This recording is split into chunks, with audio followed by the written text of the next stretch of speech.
타로 카드는 그림 언어입니다. 그런데 언어인데 왜 어려울까요? 우리가 어렸을 때부터 꾸준히 배워오고 지금도 사용하는 게 바로 언어인데 말이죠. 제가 예전에 그 영어 원어민 분들을 가르칠 기회가 있었습니다. 정말 쉽게 이 타로를 이해하시더라고요. 그 이유가 무엇인지 아십니까? 바로 서구인과 동양인의 차이 때문입니다. 서구인은 보통 이 개인 중심적인 그런 사고를 가지고 있죠. 그래서 언어도 역시 명사 형태입니다. 반면 동양인은 관계 중심적입니다. 그래서 우리 거, 우리 또는 너와 나 이렇게 함께 라는 그 표현들이 많죠. 그러다 보니까 언어도 동사 중심적이에요. 즉 서양인은 이 세상을 명사로 이해하고요.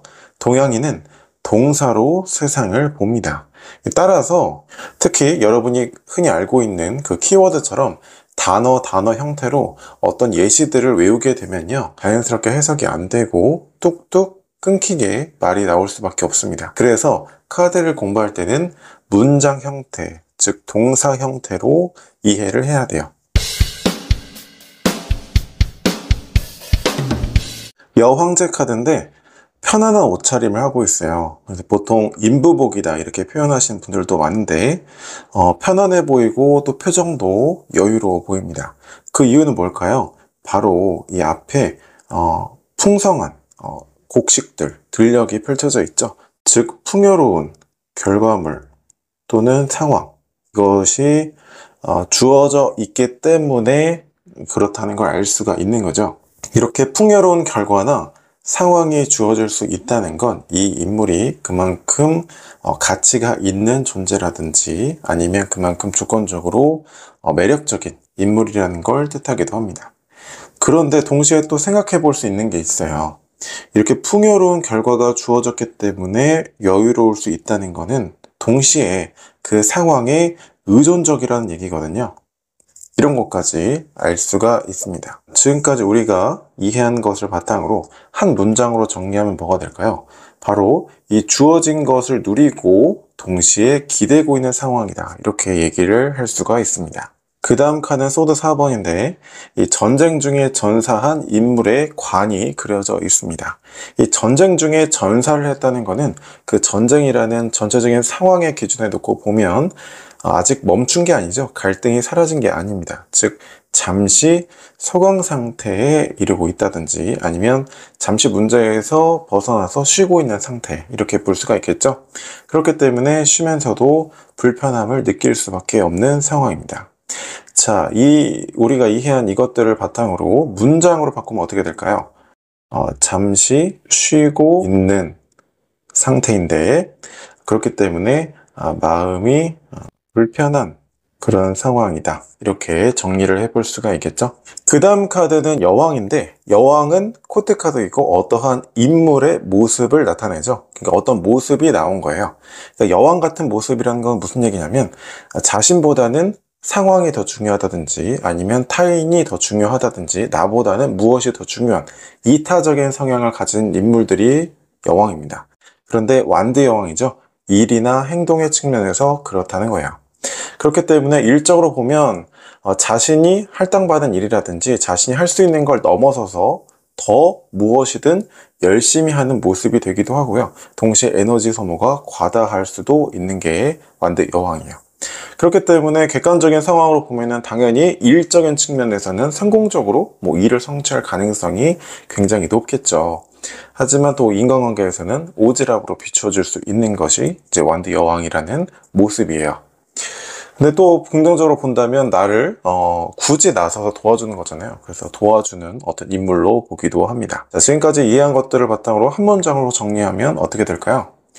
자, 무엇이든 열심히 하기 때문에 성공적으로 일을 성취한다든지 또는 에너지를 많이 쓴다. 정리를 해볼 수가 있겠죠. 지금까지 최대한 동사 형태, 문장으로 정리를 해봤는데요.